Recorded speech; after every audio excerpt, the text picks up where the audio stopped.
Hi, I'm Brianna Saucy, author of Making Magic, Weaving Together the Everyday and the Extraordinary, and the forthcoming Star Child, and this is my story about cats.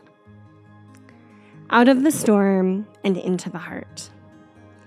In late August and early September of 2017, the Gulf Coast of Texas was hit by the tremendous force of Hurricane Harvey.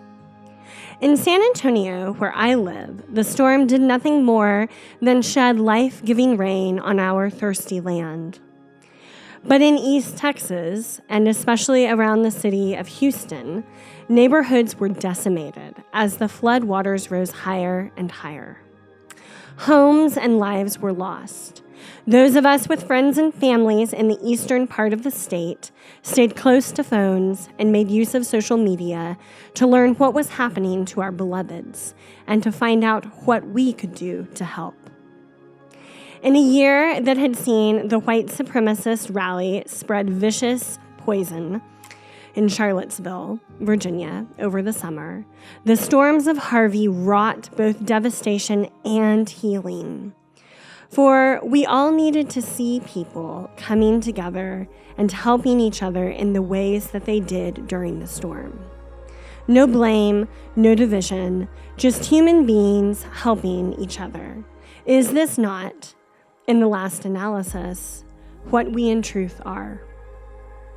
Storms affect more than human lives. Hundreds of thousands of animals were killed or stranded during Hurricane Katrina years before, and many thousands met the same fate in Texas despite the doubled efforts this time around to prevent it from happening. San Antonio became a haven for many thousands of animals displaced by Hurricane Harvey.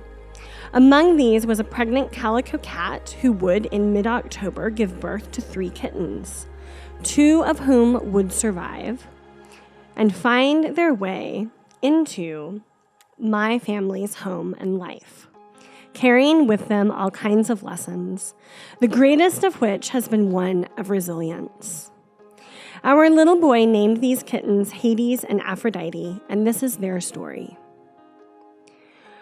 When we use the word resilience today, we typically mean the ability to bounce back relatively quickly from an unpleasant event. This understanding, though accurate, barely scratches the surface of what the word actually means.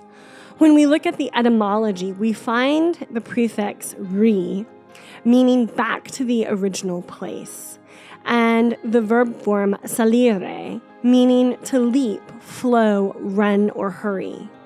So when we speak of resilience, what we are really describing is not merely the ability to bounce back or shake off a difficult experience. We are speaking of the ability to return, to leap and flow, to run and hurry back to our original place, back to our foundation, back to our deepest roots. We are speaking of the ability to remember who we really are and how to make our way back into the sheltering embrace of that knowledge. This is no small thing. There are storms all around us. From the latest, if it bleeds, it leads stories in the media, to coverage of various political upheavals and economic challenges, to say nothing of the personal encounters we have day in and day out that threaten to make the floodwaters of forgetfulness rise up. These tempests come over our knowledge of who we really are and what we are really about. There are inner storms as well, the critic's voice telling us that this work or that idea or endeavor is stupid and pointless, and why bother? The old stories we carry with us concerning every aspect of life, from money to sex to rightful work in the world, that can so easily threaten to engulf us and so insidiously manage to persuade us to ignore our actual experiences and instead buy into a phantasm of untruth. Resilience, related to words such as resistance and return, is the much-needed antidote. It is the ability to remember our original place and to find the path back to it in the many ways each of us possess. In fact, given how deep and fundamental resilience is to our experience, we might wonder, can a couple of cats really have that much to teach about the essential quality? The answer is yes. Oh yes, they can. I stumbled upon the kittens by sheer accident. My husband and I had been thinking about getting 2 kittens for Christmas. We wanted cats, and the time for them seemed right.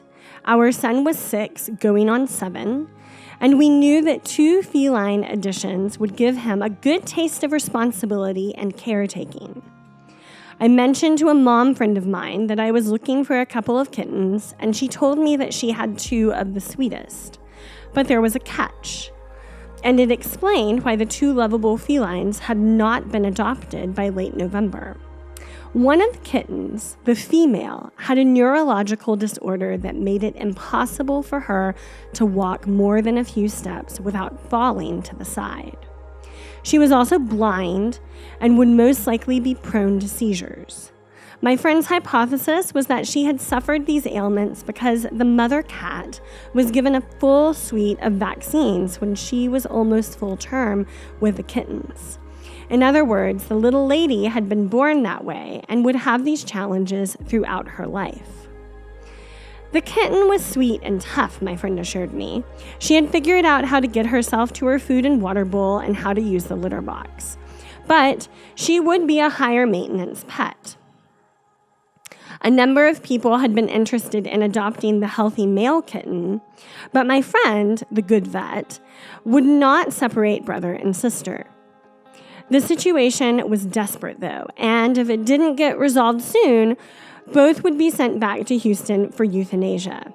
So did I want to come and meet the kittens? Well, of course I did. So weeks after the floodwaters had receded, my husband and I went to meet these unlikely survivors.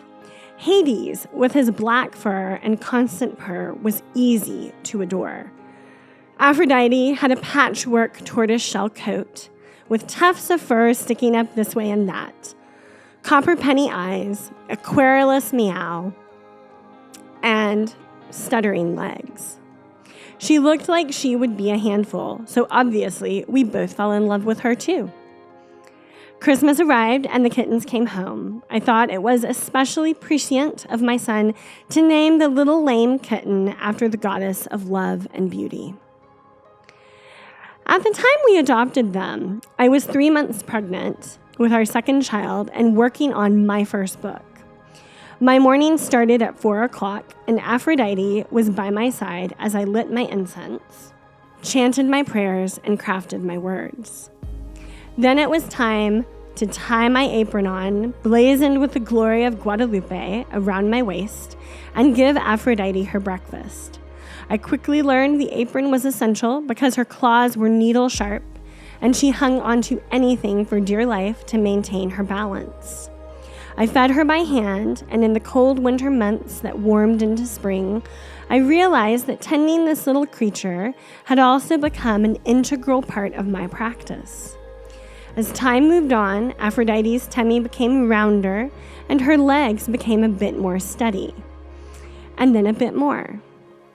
Aphrodite will never walk as steadily as her brother, but then again, walking steadily is not her original state. What resilience means for her then is not becoming a, quote, normal cat. It means returning back to love and love's consequence, shining from her eyes and her melodious call and flowing from our touches. Both she and Hades provided the opportunity for our little boy to learn to care for vulnerable beings and to learn what it means to be differently abled, not in a hypothetical or abstract sense, but from real, observable experience. As a sacred artist, one of several modalities that I work with is the tarot. Like many divination practices, the art is typically regarded as a little too risky and edgy for polite, respectable society, even for communities of spiritual soul seekers. Consequently, the tarot is often ignored. And yet, it should not be, for the tarot, far from being occult esoterica, is in truth an age-old art of both divination and perennial insight that can help enrich our daily wisdom and aid us in finding healing and wholeness. One of the most feared cards within the tarot is the Tower. Typically, the Tower card shows the image of some version of a tower that is being blasted by a lightning bolt and falling to the ground.